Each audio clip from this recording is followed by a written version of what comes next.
आर्चक है श्री राजेंद्र प्रसाद जी जैन, श्रीमती ममता जी जैन, श्री प्रशांत जी जैन, श्रीमती दिव्या जैन, पारस जैन, भरत जैन एवं समस्त परिवार, मुंबई।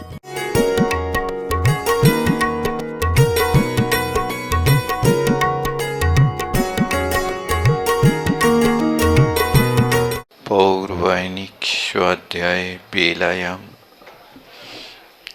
श्रुतभक्ति कायोत्सर्गं करोमि।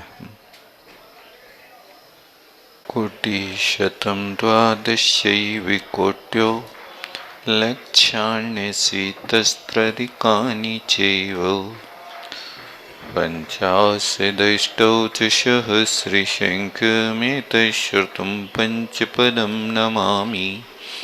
अर्हन्तभाष्यर्थं गडहरिदेवी हि ग्रन्थ्यो सर्वं पडमामि भक्तियुक्तो शूर्णाणमहो वहिं शीर्षा इच्छामि भन्ते शुद्धभक्ते कौशगोकौतशालोचीम् अंगोवंगपूर्णे पाहुडे प्रियमं शुद्धपरिमाणोपभुगे चूलिया चैव शुद्धतयत्वेथं कायं शयाने च कालम् अंचेमि पूजेमि वन्दामि डोंशामि दुःखकोकमको वो हिलाओ सुगै गमडं समाहि मरणं चिणगुणसम्पत्ति हो मज्जम्।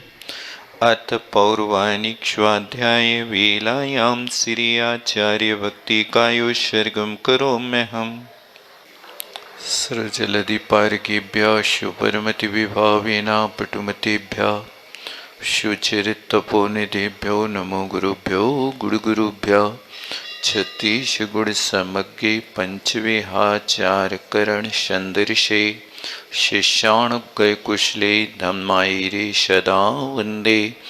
गुरुभक्तिसञ्जीर्णे तरन्ति संसारसागरं घोरं छिन्नति अट्ठकमं जन्ममरणं न पावयन्ति।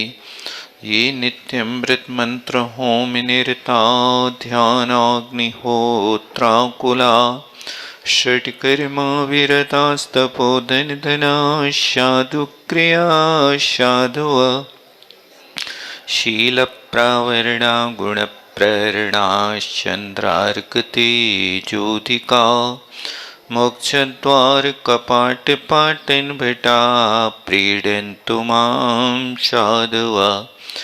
गुरुवापन्तनो नित्यं ज्ञानदर्शननायका चारित्रार्णो गम्भीरा मोक्षमार्गोपदेशिका। इच्छामि भन्ते आयुर्भक्ते कौशगोकौतशालोचीं शमणान् समदर्शनं समुच्चय्युत्थानं पञ्चविहाचारणम् ऐरणम् अयरादिशृणवदिशरणम् वज्रयाणं त्रियणगुणपालडरयाणं शब्दशाहुडं शयानिच्चकालम् अंचेमि पूजेमि वन्दामि नौशामि दुःखकोकमको वो हिलाओ सुगै गमडं समाहि मरणं जिणगुणसम्पत्ति हो मज्जम्। वन्दितु शवसिद्धे दोमचलमनोवमं गयं पत्ते वचामि शमे पाहुर मिडमोशुई केवली भगवम।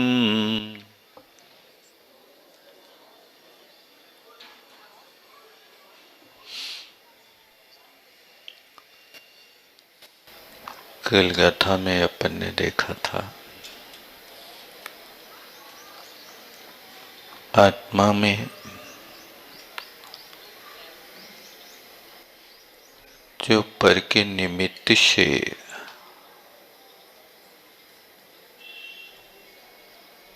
अस्थान रूप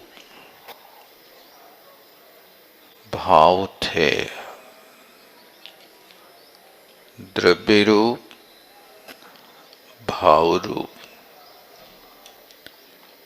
इन सारे के सारे भावों को छोड़ करके जो ये स्थायी भाव है स्वभाव से उपलब्ध होते हैं, निश्चित हैं,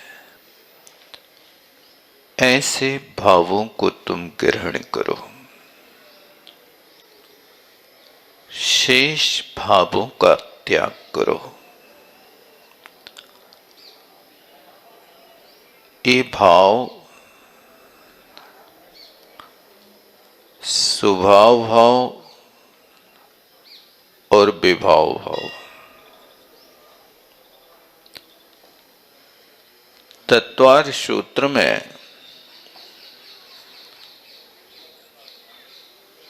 जीव के 53 भावों का वर्णन किया गया।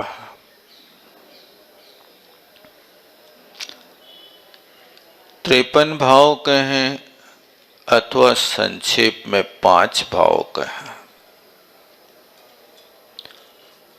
इन 5 भावों के उत्तर में 53 भेद हो जाता है। अब उन भावों में कौन से स्वभाव भाव हैं, कौन से विभाव भाव हैं, उन भावों का परिचय करना 53 भाव जीव के निजी भाव हैं, असाधारण भाव हैं। तो वो जीव के असाधारण भाव हैं, इसका मतलब ही नहीं है कि जीव के भी स्वभाव भाव। असाधारण का अर्थ है कि ये भाव जीव को छोड़ करके अन्यत्र नहीं पाए जाएंगे, इसलिए तो असाधारण है। लेकिन उन असाधारण भावों में यदि आप खोज करेंगे कि स्वभाव भाव कौन से हैं और विभाव भाव कौन से हैं, तो फिर आपको अलग करना बहुत आसान हो जाएगा। औदिक भाव के 21 भेद कहे हैं।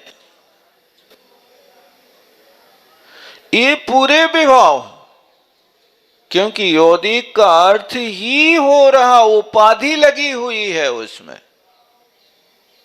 उपाधि क्या है? जो कर्म के उदय से हो रहा है उसका नाम औदिक है। जो कर्म के उपशम से हो रहा है उसका नाम औपशमिक है। अब कर्म के उपशम से हुआ आत्मा का स्वभाव भाव माने कि ना माने, ये भी तो प्रश्न खड़ा होगा। औपशमिक भाव के होने पर आत्मा में निर्मलता तो आती है, लेकिन वो भाव स्थायी भाव नहीं है। कर्म की शक्ति को उसने दबा दिया है। औपशमिक भाव ने कर्म को नष्ट नहीं किया है। जो उदय में आने वाला था, उस उदय में आने वाले कर्म को उदिया बलि से बाहर किया है। जब तक औपशमिक भाव रहेगा तब तक कोई कर्म उदिया बलि में प्रवेश नहीं करेगा। और ध्यान रखना, 8 कर्मों में उपशम भाव होता है तो सिर्फ एक मोहिनी कर्म का होता है। दूसरे कर्मों के साथ में उपशम की व्यवस्था है ही नहीं। औपशमिक सम्यक्त और औपशमिक चारित्र, ये 2 भेद औपशमिक भाव के। औपशमिक सम्यक्त हो रहा है तो 7 प्रकृतियों के उपशम से हो रहा है, वो भी मोहिनी की है। औपशमिक चारित्र हो रहा है तो वो भी चारित्र मोहिनी की 21 प्रकृतियों के उपशम से हो रहा है। 8 कर्मों में औपशमिक भाव बनता है तो सिर्फ एक मोहिनी कर्म में बनता है। दूसरे कर्मों में उपशम भाव नहीं होता और घातिया कर्म में छायोपशमिक भाव भी बनता है। मोहिनी को साथ में 3 अघाती कर्म और लगा लो, ज्ञानावरणी, दर्शनावरणी, मोहिनी और अंतराय। इन चारों कर्मों में छायोपशमिक भाव भी बनता है। छायोपशमिक भाव सिर्फ इतना है कि देशघाती प्रकृति का उदय रहता है और जो सर्वघाती प्रकृतियां हैं उन सर्वघाती प्रकृतियों का उदय अभावी है और जो सर्वघाती स्पर्धक हैं उनका सदवस्था रूप उपशम है। इसके अलावा औदिक भाव सभी कर्मों में बनता है, सबका उदय होता है। आप कहोगे कि गिनाए तो 21 भाव है, सब कैसे आ गए? गति एक लेने से नाम कर्म उसमें उदय में जुड़ जाता है, क्योंकि गति कषाय लिंग आदि लिए ना, ये उनमें आप खोजेंगे तो शेष भाव उनमें गर्भित हो जाता है। कहने का मतलब है कि 5 भावों में एक पारडामिक भाव है, छायिक भाव है कि कर्म के क्षय से जो भाव उत्पन्न होता है वो फिर भाव स्थायी हो जाता है, उस भाव का फिर कभी विनाश नहीं होता। इस तरह से यहां पर आपको परिचय करना है कौन सा भाव स्वभाव है। अभी हमारे पास कुछ स्वभाव उत्पन्न हुआ कि नहीं हुआ है, देखो अपनी दशा। आपके पास स्वभाव भाव उत्पन्न हुआ है, आप देख लो कितने स्वभाव में आए हो आप। स्वभाव की परिभाषा क्या है? जहां पर कभी विभाव उत्पन्न ना हो वो स्वभाव भाव है, तो आचार्य महाराज कहते हैं कि भैया इन भावों को आप देख लो, भावों से परिचित हो जाओ और उनसे परिचित होने के बाद कौन आत्मा के हैं, कौन जड़ के हैं, इनका पहले परिचय करो। जब परिचय होगा तभी तो आप अलग कर पाओगे, अन्यथा अलग कैसे करोगे? इस बात को यहां पर कहते हैं, बहुत स्पष्ट करते हैं आचार्य महाराज। टीका देखते हैं,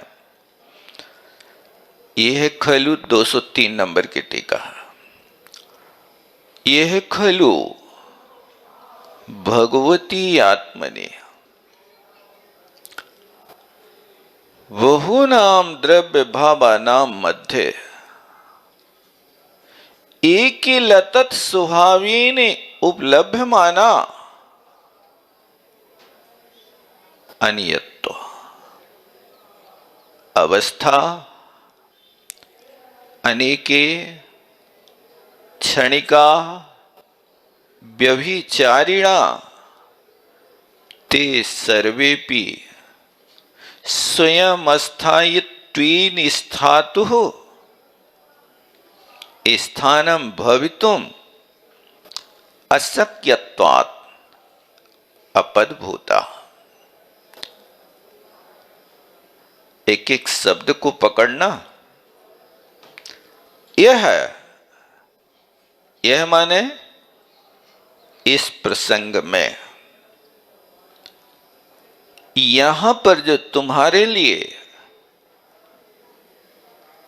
अपद और पद का परिचय कराया जा रहा है, इसलिए आचार्य महाराज कहते यह इस प्रसंग में खलु माने वास्तव में भगवती आत्मनि, भगवती को अर्थ कोई महिला को नहीं पकड़ना, भगवान आत्मा।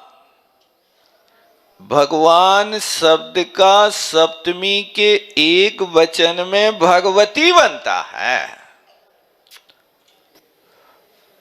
ये भगवती सप्तमी का भगवान शब्द का बना ये ह्रस्व है, और स्त्रीलिंग में यदि बनाएंगे तो एक वचन में भगवती बनेगा, दीर्घ होगा। वहां स्त्रीलिंग का एक वचन का रूप होगा लेकिन दीर्घ होगा। और ये भगवान शब्द का बना हुआ, भगवान किसे कहते हैं? भग का अर्थ होता है जो ऐश्वर्य संपन्न होता है, उसका नाम भगवान होता है। कौन सा ऐश्वर्य है? अंतरंग और बहिरंग लक्ष्मी जिनके पास प्रकट हुई है, वो ऐश्वर्य है। आप लोग बोलते हैं ना, अनंत चतुष्टय के धनी। धनी कह रहे हैं ना, धनी का अर्थ क्या होता? धनम विद्यते यश स धनी। जिसके पास धन होता है उसको धनी कहते हैं या धनवान कहते हैं। तो यहां तुम्हारे पास जो धन है, वो धन सारा का सारा संयोग संबंध से आने वाला धन है, और कर्म के साथ जो धन का संबंध जुड़ा है वो संश्लेष संबंध वाला धन है। लेकिन भगवान के साथ जो कहा जा रहा है कि हे भगवान तुम अनंत चतुष्टय के धनी हो, ये वहां पर वास्तव में देखा जाए तो आत्मा का ये स्वभाव वाला धन है। अनंत चतुष्टय आत्मा का स्वभाव है, कर्मों की छपड़ा से प्रकट हुआ है। इसलिए कहते हैं अपन रोज अनंत चतुष्टय के धनी तुम ही हो सिरताज। हे परमात्मा, आप तो अनंत चतुष्टय के मालिक हो और हम तो बाहरी वस्तु के मालिक हैं। आप में और हम में बहुत अंतर है, बहुत अंतर है। आपने अंदर के गुण प्राप्त कर लिए हैं और अभी हम बाहर के भूसा को बटोर रहे हैं। नहीं बटोर रहे, यही तो कर रहे हो। क्या कर रहे हो? अपनी जान की बाजी लगा करके एक व्यक्ति नदी पार कर रहा था और डलिया में भूसा रखे था। अब वो डलिया में भूसा रख करके नदी पार कर रहा था। जैसे ही नदी के बीच में आया और नदी का प्रवाह आ गया, नदी का पूर आ गया, तो वो अपने आप में संभलने लगा और यहां सिर की भूसा की जो डलिया थी वो पानी में बह गई। अब वो सारा का सारा भूसा पानी में बह गया। अब वो उस भूसा को बटोरने के लिए अपनी पूरी जान लगा रहा है और पानी में बटोर रहा है। पानी में बहते हुए भूसा को कितना बटोर पाओगे भाई साहब? लेकिन पुरुषार्थ तो कर रहा है। बटोरेंगे, जितनी शक्ति है उतना उसको बटोर करके रखेंगे, ले जाएंगे। बेचारे को समझ नहीं है कि आत्मा मूल्यवान है, कि चाराना का एक डलिया भूसा वो मूल्यवान है, और जान की बाजी लगा करके काम कर रहा है। वो तो कोई बेचारा अनजान किसान रहा होगा, लेकिन यहां तो ज्ञानी लोग भूसा बटोर रहे, नहीं बटोर रहे। क्या कर रहे हो अपने ऐसे अमूल्य जीवन को, जहां पर कहा जा रहा है कि क्षण सा 1 कोटि भी स्वर्ण मुद्रावान ना लभ्यते। एक क्षण तुम्हारा व्यतीत हो गया तो वहां करोड़ों स्वर्ण मुद्राओं को देने के बाद भी उस क्षण को तुम वापिस नहीं ला सकते हो। जो बात गई वो बात गई, वो बात ना वापस आती है। जो रात गई वो रात गई, वो रात ना वापस आती है। जो काल व्यतीत हो गया उसको तुम वापस नहीं ला सकते हो, और काय में खो रहे हो आप? ये बाहरी वस्तु में आप बटोरने में लगे हो, दुकान खोल के बैठे हो। भगवान आत्मा तुम्हारे अंदर बैठा है, लेकिन उसको ना देख करके तुम्हारी दृष्टि ग्राहकों पे लगी है। एक आध तो आ जाए भगवान। और जैसे ही पहला ग्राहक आता है तो भी जैसे ही नोट देता है तो इतनी बार ठोकत है, काय काय से, माथे से, पेटी से, तराजू से, बाजू से, पता नहीं काय काय से। ऐसे ही है ना? झूठ तो नहीं बोल रहे हैं? वो भगवती मान रहा है, उस लक्ष्मी को भगवती मान रहा है। धन्य है। वो सब बटोर रहे, क्या कर रहे? इतना अमूल्य समय, जहां पर आचार्य महाराज ने अभी कहा था कि यही कथमपि मृत्वा, तुम जिस किसी तरह मर बच करके मनुष्य पर्याय को यदि पा लिया है तो अपने आत्म स्वरूप को प्राप्त करने का पुरुषार्थ कर लो। आचार्य महाराज तुम्हारी भुजाओं में वीर रस भर रहे हैं। जिस किसी तरह मर बच करके, समय मत गमाओ। समय व्यतीत होने पर दोबारा नहीं आएगा। क्या करें? दुनिया कहती है मन नहीं लगता। बोया पेड़ बबूल का, आम कहां से होए? दिन भर लटके बाट साप में पढ़ाई कहां से होए? व्हाट्सएप में लटके ना, कहां से पढ़ पाओगे? तुम्हारा मन लगेगा कैसे? तो मोबाइल दूर भी रख दो तो भी वो बार बार घुनघुनिया तो बजती रहती है। साइलेंट कर दो तो भी वो वहां वाइब्रेशन करता रहता। क्या करें?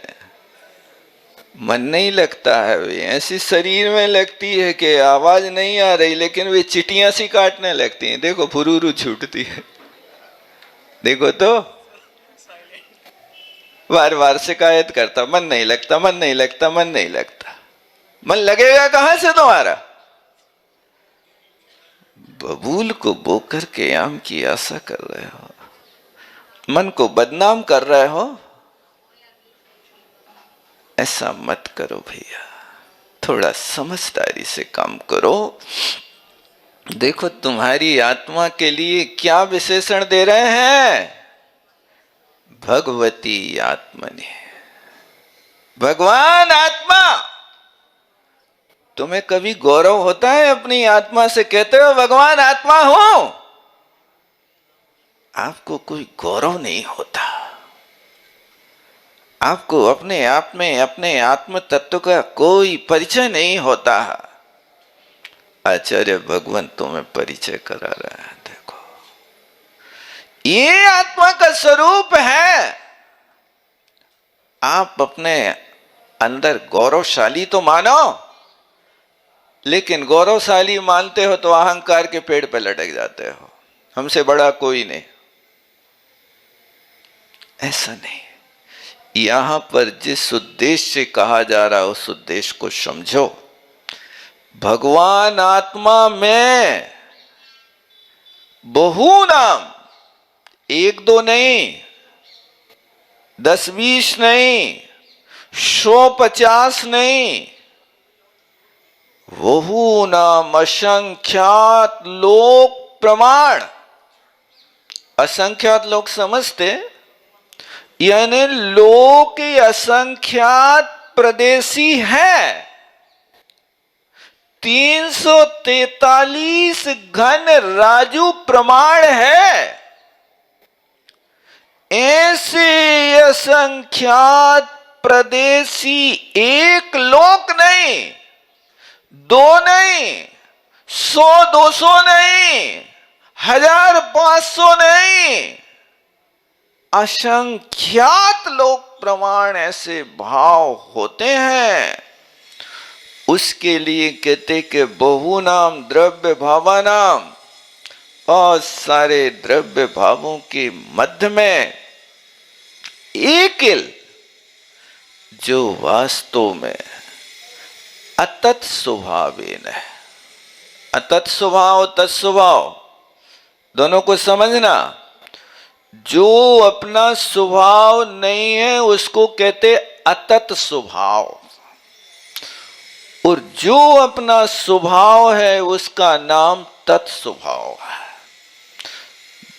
तो यहां क्या कह रहे हैं, देखो, अतत स्वभाव है। पानी ठंडा है कि गर्म है? पानी की ठंडक को लेकर के यदि आप पानी को शीतल कह रहे तो तत्स्वभाव, और पानी को यदि तुम गर्म कह रहे हो तो ये क्या हो गया? अतत स्वभाव। पानी का स्वभाव गर्म नहीं है, वो गर्मी पानी में पर के संयोग से आई है। पानी में गर्मी कहां से आई है? वो अग्नि के संयोग से आई है। तो वो उष्णता जो है अतत स्वभाव है। अब आप कहो कि उस पानी में यदि हम शीतलता और बढ़ा देवें और पानी को पानी ना बना करके बर्फ बना देवे तो वो तत्स्वभाव और ज्यादा हो गया ना। मानेंगे कि नहीं मानेंगे? क्या हुआ? यदि तुमने पानी का बर्फ बना दिया तो ये भी अतस्वभाव हो गया, तत्स्वभाव नहीं रहा। पानी का स्वभाव तो द्रवशील है, और तुमने इतनी बड़ी सिल्ली बना दे कि क्रेन से उठाना पड़ रही। कैन से नहीं, क्रेन से इतने बड़े बड़े बर्फ की सिल्ली आ रही है, 1-1 टन के वजन की। पानी है, अतत स्वभाव है, वो बर्फ है, उसमें आपने इस प्रकार से वस्तु का संयोग कराया है।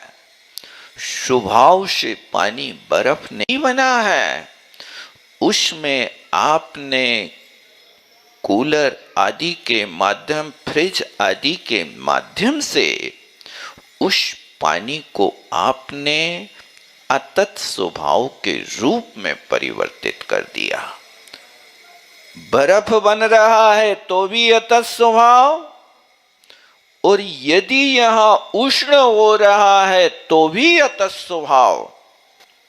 इसी तरह आत्मा के साथ चाहे तीव्र भाव हो चाहे मंद भाव हो, तीव्र भाव होगा तो पानी में अग्नि प्रवेश करेगी, पानी उष्ण होगा, और मंद भाव होगा तो मंद मंद तर होगा, तो वहां पर जाकर के वो पानी से बर्फ बनेगा। ये दोनों कैसे हैं? ये विभाव है, अभी स्वभाव नहीं है। ये अतत स्वभाव है, ये तत् स्वभाव नहीं है।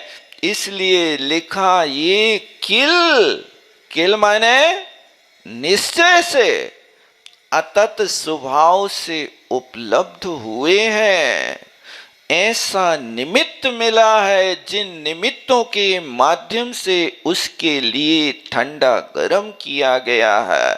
इसी तरह आत्मा के साथ ऐसे कषाय के और योग के निमित्त मिले हैं, जिन योग और कषाय के माध्यम से आत्मा को संतप्त किया गया है, कर्म से युक्त किया गया है, और वे कर्म का संयोग होने पर आत्मा अपने स्वभाव को भूल जाता है।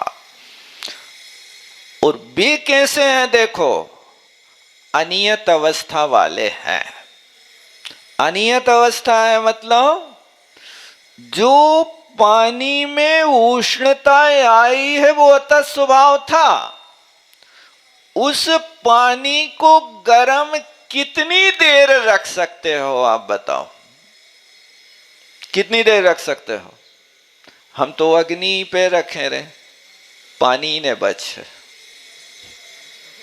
क्या अग्नि पे रखे रहे हो तो अग्नि में जाकर के वो सारा का सारा पानी सूख जाएगा, भाप बन के उड़ जाएगा। तो ये पानी की उष्णता अनियत स्वभाव वाली है, नियत स्वभाव नहीं है। हम 1 घंटे 2 घंटे तक रख सकते हैं पानी को, अग्नि से अलग रख करके हम तो 24 घंटे तक गर्म रख लेते हैं। काय में रख लेते हो ऐसा?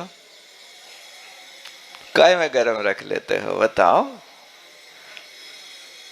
कुछ ऐसी वस्तु का तुमने प्रयोग किया, ऐसे स्थान पर उस पानी को पटक दिया है कि जहां पर उस वस्तु के अंदर भी उसको उष्णता मिल रही है, इसलिए आप उसके लिए रख सकते हो। लेकिन इसके बाद जैसे ही ढक्कन खोलोगे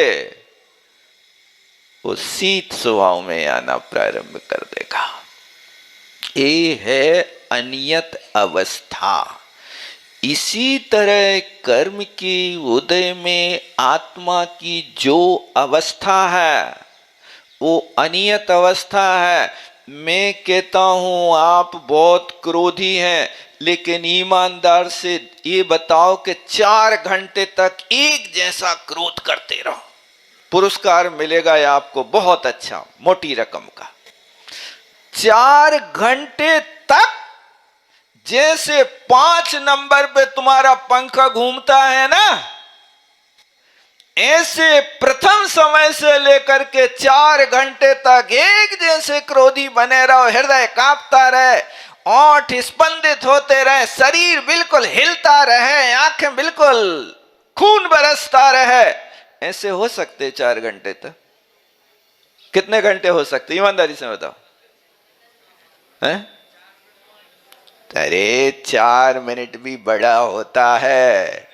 आचार्यों ने तो एक समय का काल रखा है कि एक समय में परिवर्तित हो जाता है। यदि उत्कृष्ट कषाय करने वाला होगा, कोई व्यक्ति उत्कृष्ट कषाय करके 40 कोड़ा कोड़ी सागर की स्थिति का बंद करने वाला होगा तो एक समय वाला होगा, दूसरे समय में अनुत्कृष्ट बन जाएगा।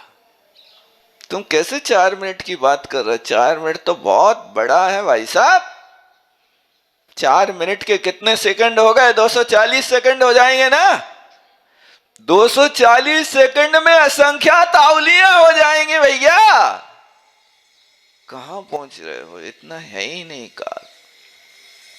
न तुम इतनी गुस्सा कर सकते हो, और न इतनी देर लोभ कर सकते हो, लोभ भी होगा, बहुत ज्यादा होगा तो वो लोभ अंदर अंदर जाकर के माया में परिवर्तित हो जाएगा, मन में परिवर्तित हो जाएगा। उसका काल तो ज्यादा है ही नहीं, आपको देखने में लगेगा कि हाँ हमारी बहुत अच्छी व्यवस्था है। व्यवस्था ने वो चारों कषायों का परिवर्तन हमेशा होता रहता है। मन, कषाय, योग, पीपल का पत्ता, हाथी का कान, ये कभी स्थिर नहीं रहते, ध्यान रखना।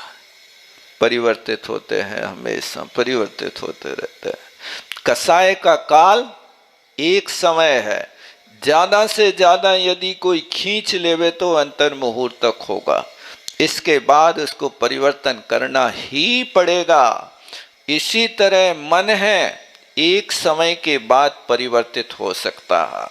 यदि कोई ज्यादा संयमी हो, साधक हो, तो अंतर मुहूर्त तक एक विषय में अपने मन को लगा सकता है, वो भी उत्तम संगनन वाला चाहिए। आ मुहूर्तात ऐसा लिखा है, एकाग्र चिंता निरोधो उत्तम संगननस्य, ऐसा लिखा है। उमा स्वामी महाराज ने ध्यान के प्रारंभ करने के लिए सूत्र बताया है, इतने से ज्यादा नहीं ठहर पाओगे। ये मन की दशा है। कषाय मन, पीपल का पत्ता हिलता ही रहता है, हाथी का कान देखते रहना है आप, मक्खी ना काटे तो भी हिलता रहता है, उसका स्थिर रहते ही नहीं है। इसी तरह अंदर से उत्पन्न होने वाले जितने भाव हैं वे कैसे हैं? अनियत अवस्था वाले हैं। अनेके, देखो एक नहीं, अनेके बहुवचन है। बहुत सारे उनके भेद प्रभेद हो जाते हैं। कैसी कैसी अंतर की अवस्था चलती है। एक विचार के साथ कितने विचार आ जाते हैं आपके अंदर, और जब उन विचारों को आप झेल नहीं पाते हो तो फिर आप लोग डिप्रेशन में चले जाते हो। होता ना ऐसा, कई लोग आते डिप्रेशन में। क्या है डिप्रेशन? अरे भैया, कुकर के अंदर इतनी वायु भर गई, इतनी वायु भर गई कि उसको निकलने का रास्ता नहीं था, वो विस्फोट हो गया। यही तो है। इसी तरह यहां पर भी इतनी ज्यादा बातें सोच लें तुमने, इतनी ज्यादा बातें सोच लें, अब वो सहन नहीं कर पा रहे तुम, नाली चौप हो गई। अब करो उपाय, डॉक्टर इंजेक्शन लगाएगा, थोड़ा समन करेगा, लेकिन फिर भी पागलपन नहीं मिटता। और लोग रोज करत जो ही करत है, और सामने वाले से कहे ज्यादा गुस्सा नहीं चढ़ाइयो हमें। सामने वाला चढ़ा रहा है, पारा है क्या, ऐसी धमकी दे देता, यानी सामने वाले को बता रहे हैं कि ज्यादा गुस्सा नहीं चढ़ाइयो, नहीं तो पता नहीं क्या हो जाएगा। इससे अच्छा है तुम भग जाओ। इसलिए ऐसा कोई धमकी देवे तो चुपचाप बाहर निकल जाना, वहां खड़े नहीं रहना, नहीं तो बहुत मुश्किल पड़ जाता है। वही सब कोई बस कहवा देवे, इतना गुस्सा नहीं चढ़ियो, बस कानों पे हाथ रखो और कुछ नहीं करना, पीछे मुड़ के नहीं देखना, सीधे बाहर। और फिर जब तक वहां नहीं जाना तब तक अंदर से आवाज नहीं आया, आओ रोटी खा लो। नहीं तो कुछ भी हो सकता है, बहुत मुश्किल होता है भाई साहब, संभालना है। ये लिखा है इनने शास्त्र में, देखो अनेके, एक नहीं अनेक भाव है। और दूसरी चीज लिखा क्षणिका, क्षणिक है, ये बहुत जल्दी परिवर्तित होते रहते हैं। एक भाव पैदा हुआ, उसी में मिलकर के दूसरा हो गया, और आप फिर मान लेते हो, क्या मान लेते हो? हम एक मन कह रहो के प्रवचन सुनबे जाए और एक मन कह रहो के मंडी जाए। अब कौन से मन की बात माने बताओ हम? अब दोनों द्वंद करेंगे। नहीं यहाँ चलो, यहाँ नहीं, यहाँ चलो, यहाँ नहीं, यहाँ चलो। बे बताओ अब तुम निर्णय किसका मानोगे? हैं? मंडी वाला ना, मंडी वाला मानेंगे, मंदिर वाला नहीं मानेंगे। और मंडी में गए और वहां कछु जुगाड़ने लगो और यहां से मित्र का फोन पहुंचे, यार आज तो तुम चूक गए, अरे यार बड़े अभागे हम, क्या होता है। फिर अंदर द्वंद चलेगा, देखो मंदिर चले जाते, फिर वचन में चले जाते, तो क्या आनंद आ जाता। देखो यहाँ भी कछु नहीं हुआ, वहां भी कछु नहीं हुआ, कोई फंसे ही नहीं। ऐसा होता कि नहीं होता? कई बार होता है, रोकने पर नहीं मानता है और चला जाता है वहां। जो यहां से मंदिर से प्रवचन सुन के पूजा पाठ करके गया, उसका बस प्रवेश करते ही मंडी में उसकी गाड़ी खड़ी है, ले लो भैया चलो इसी रेट में ले लो। और वो वहां जाकर के सवेरे से बैठा है, लेकिन उसका काम ही नहीं बन पा रहा है, मन नहीं भर पा रहा है। ऐसे भी तो होते ना, ऐसा कई बार होता है। इसलिए यहां कहा क्षणिका, ये क्षणिक है। और व्यभिचारिणा, ये व्यभिचारी है। व्यभिचारी का अर्थ समझते हैं ना, यानी ये खोटे भाव आत्मा के इर्द गिर्द एनी टाइम घूमते हैं, इनका नाम व्यभिचारी है। देखो बी अभी और चर धातु से बना, चरणम चारा, और फिर इसके बाद गीप कर दिया सो ई बना दिया। उन इसके बाद में बी यानी विशिष्ट रूप से, अभी माने चारों ओर, जिससे बनता अभिता। ये अभी उपसर्ग के साथ में तसल प्रत्यय हो जाए तो अभिता बनता। अभिता का अर्थ क्या होता? सब ओर से। तो बी अभी चारिणा, ये प्रथमा का बहुवचन है और पुल्लिंग शब्द रखा है, स्त्रीलिंग नहीं है, टाप नहीं है, ये नंत है। तो ये व्यभिचारी है, यानी ये अनेक भाव आत्मा के साथ हमेशा व्यभिचारी है, घूमते रहते हैं। क्या अच्छा लग रहा है, तुम बताओ। अब वहां पर जाकर के थाली पे बैठता है, तुम्हें सबसे अच्छा क्या लगता है भाई साहब? अपनी फेवरेट वस्तु बता दी। आज तो हमारे लाने तुम बढ़िया मिर्ची के भजिया बनाइयो, ठीक है। अब तुमने मिर्ची के भजिया थाली में आ गए तो शुरू हो जाओ, चटनी तो लाओ। ये व्यभिचारी भाव है। तुमने तो कहा था मिर्ची के भजिया, अब दूसरी मांग क्यों करने लगे? ये भाव जो हो रहे हैं, अब उस भजिया के पास घूमो के भजिया खाएंगे कैसे? वो भजिया के चारों ओर घूमने वाली चटनी व्यभिचारी है। अब चटनी है, लेकिन अब चटनी में गुड़ डाल ले तो के नमक बताओ क्या डालना था, क्या मीठा लगता है। अब वो उसको मांगेगा, इसको लाओ, ये व्यभिचारी है। अब भजिया चटनी से काम चल जाएगा कि कुछ और मांगोगे? अरे एक दो घना के खा लाए, अब तो रोटी लाओ, अब तो चावल लाओ, अब तो फलाना ढेकड़ा लाओ। ये सारे के सारे उस भोजनशाला में बैठी हुई जितनी वस्तु खाने की इच्छा हो रही, ये सब व्यभिचारी भाव है। ये ब्रह्मचारी भाव नहीं है, ये व्यभिचारी भाव है। ब्रह्मचारी तो त्यागी है, नहीं कुछ नहीं। ब्रह्मचारी कैसे कहते? ब्रह्मणी आत्मनि चरती थी ब्रह्मचारी। आत्मा में चरने वाला व्यक्ति कभी नहीं कहेगा मुझे मिर्ची के भजिया बनाओ, लेकिन ये व्यभिचारी भाव कहेगा ये बनाओ, ये बनाओ, ये बनाओ, ये बनाओ, ये बनाओ। अब तुम्हें मिर्ची के भजिया मीठे लगते हैं तो महीना भर तक रब्बे ही खिलाता रहो, दूसरी चीज नहीं बदलना है। खा पाओगे कि नहीं खा पाओगे? दूसरे दिन तुम्हारा मन फिर व्यभिचारी होगा, वो कहेगा नहीं ये नहीं, आज टड़ूला बनाओ।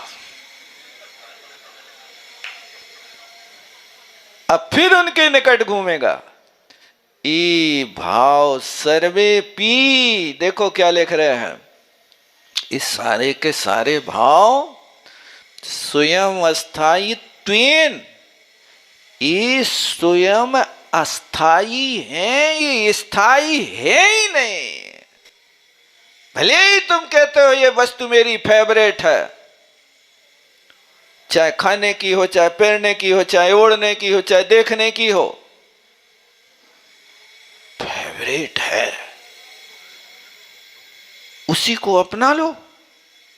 जो कपड़ा आपके लिए बहुत अच्छा लगता है 24 घंटे उसी को पहने रहो, नहीं, एक निश्चित समय तक पहनेगा, फिर दूसरी जगह जाकर के फिर उसको उतार के फेंक देगा, कोई दूसरी चीज को अपनाएगा। ये होता है। ऐसे स्वयं अस्थाई है, स्थातु स्थानम, ये अपने स्थान में ठहरने के लिए अशक्यत्वात्, एक कवि ठहर नहीं सकते, असमर्थ है, इसलिए इनको अपद कहा है। ये कभी भी आत्मा के साथ इनका पद नहीं हो सकता, ये स्थान नहीं हो सकता है। जितने भी संसार के पद हैं वे सब अपद हैं, उनके पीछे कोई लगा हुआ है। एक पद स्थाई है तो पंच परमेष्ठि का पद स्थाई है, और कोई दूसरे पद लोक के स्थाई हो ही नहीं सकते। 3,9 करोड़ मुनि महाराज पंच परमेष्ठि में सिद्ध परमात्मा को छोड़ करके गर्वित हो जाते हैं। ये पद हमेशा रहते हैं। सिद्ध परमात्मा का पद और एक ऐसा पद है कि जिस पद में कभी कोई विकार पैदा नहीं होता। काले कल्प सते पीछे शिव गते शिवा नाम न विक्रिया लक्ष्या। सैकड़ों कल्प काल व्यतीत होने के बाद सिद्धों में कोई विक्रिया पैदा नहीं होती है। ये देख लो, समझ लो अच्छे से। आचार्य महाराज ने भगवती आत्मा का यहाँ पर प्रथम शब्द प्रयोग करने के साथ में तुम्हारी भगवान आत्मा में ये भाव जो है अतत स्वभाव है, वे अतत स्वभाव अनियत हैं, अनेक हैं, क्षणिक हैं, व्यभिचारी हैं। ये सारे के सारे भावों को अपना मत मान लेना। यदि अपना मान लोगे तो तुम्हारा जो होगा सम्यक दर्शन और सम्यक चारित्र दूषित हो जाएगा। इन भावों को कभी सम्यक दृष्टि अपना नहीं मानता। ये भाव उत्पन्न हो जाते हैं तो इन भावों के साथ कुछ समय के लिए विरक्त भाव से रिश्तेदारी निभा लेता है। रिश्तेदारी निभा लेता है मतलब हर व्यक्ति से एक रिश्ता नहीं होता ना, रिश्ते बहुत सारे होते हैं। एक जमाई का रिश्ता होता है, तो एक बहनोई का रिश्ता होता है, एक साले का रिश्ता होता है, एक मामा का होता है, एक नाना का होता है। इस सारे रिश्ते अपने तरीके से निपटाता जाता है ना। उनके पास रहता है, थोड़ी देर काल व्यतीत करता है और इसके बाद फिर अपने घर में आके स्थायी हो जाता है। नहीं होता है ऐसा? जाते हैं, रिश्ते निभाते हैं और वहां पर थोड़ी देर तक रहते हैं, लेकिन ज्यादा देर रुक जाओ यदि रिश्तेदारी में तो क्या हुई है बताओ। इसलिए आप लोगों ने कोई पंक्ति बनाई ना, पहले दिना को पाहुनो, दूसरे दिना को पही, और तीसरे दिना रहे तो ना मिले बासो मही। है ऐसे ही कहते हैं ना। ये तो आप लोगों के यहां से आई पंक्ति है कि पहले दिना तो बढ़िया आपके लिए रस मलाई खिलाएंगे, पूड़ी पकौड़ी खिलाएंगे। दूसरे दिन रुक गए तो लालाजू पेट खराब तो नहीं होगा। अब बताओ आज पूड़ी खे हो कि ज्वार की रोटी? पूछ लो। अब वे स्वयं बेचारे शर्मीले आदमी कहेंगे अब तो तुम्हें जो खिलाने सो खिला दो, तो हम हैं ही, तुम्हारे घरे आए ही हैं, इसलिए ज्यादा न रुकियो भैया, रिश्तेदारी में जाओ तो। क्यों, शास्त्रों में लिखा है क्षण का व्यभिचारिणा, ये लिखा है। रिश्तेदारी बस थोड़ी देर की, जैसे बिजली चमकती ना, ऐसे गए ससुराल में, थोड़ी देर चमके, खाओ पियो टीका लो और अपने चलते बना। इसी में लाभ है भाई साहब, अन्यथा बहुत मुश्किल पड़ है। ये हुआ अपदभूत। अब देखो पद की बात करते हैं। यस्तु तत्स्वभावेने उपलब्ध माना। देखो प्रारंभ से ही कह रहे हैं, ऊपर कहा था अतत् स्वभाव, अब यहां कह रहे तत्स्वभाव। परिवर्तन हुआ कि नहीं हुआ?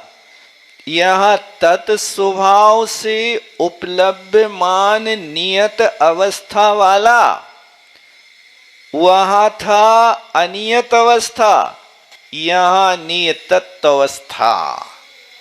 वहां अनेक था, यहां एक स्वभाव वाला।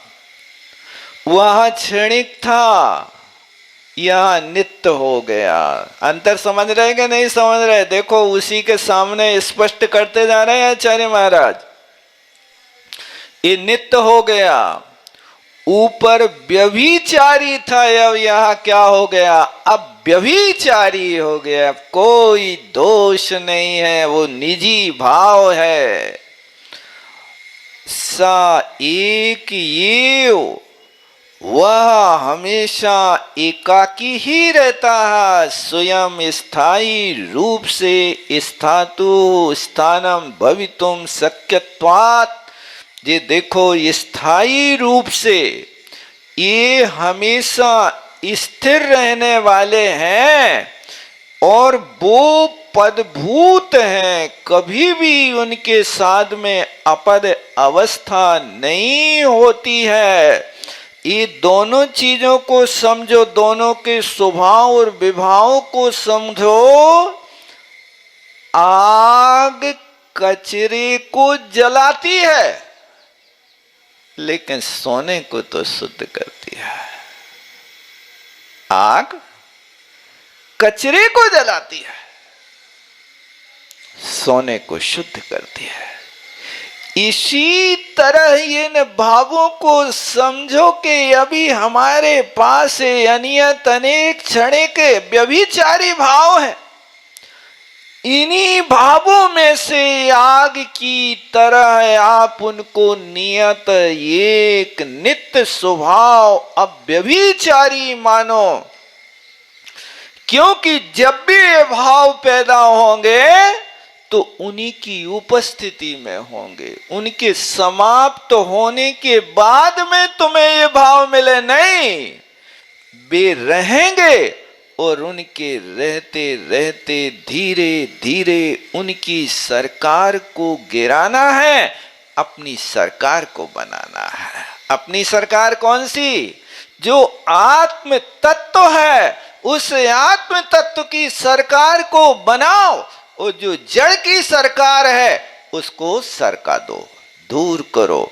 ये आप कोशिश करो कि आप यहां पर आए हैं तो वो आग है, लेकिन आग में हमें जल करके सोना बनना है। 16 ताव 16 बानी का सोना जिसको कहते हैं।